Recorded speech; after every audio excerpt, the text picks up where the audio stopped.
Here are 3 foods that you think are healthy and low calorie, but are actually making you gain weight, and lower calorie alternatives to each. Make sure you save this because the swaps I'm going to give you are going to make weight loss so much easier. Number 1, which surprises a lot of people, is dried fruit.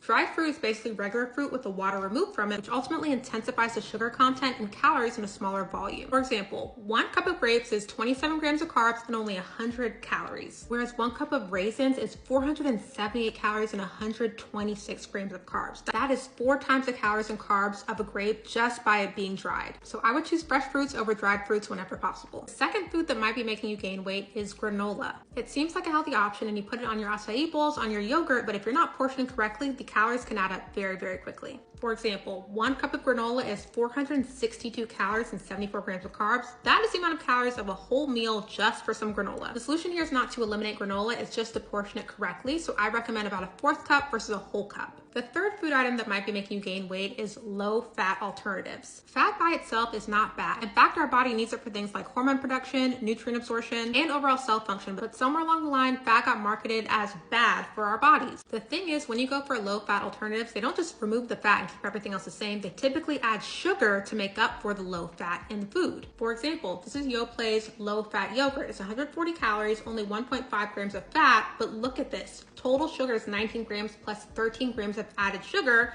which they did to make up for the low fat. Compared to this full fat yogurt from Phage, it's 160 calories, barely anything extra, 9 grams of total fat, but look at the sugar, only 5 grams of sugar and no added sugar. These 3 foods are not inherently bad, but if you're not managing portions, you can easily overeat. If you found this helpful, do me a favor and give me a follow. And if you want personalized coaching and guidance to lose 20 to 50 pounds, that's exactly what I help my clients do without cutting out their favorite foods. You can learn all about our coaching program up in my profile.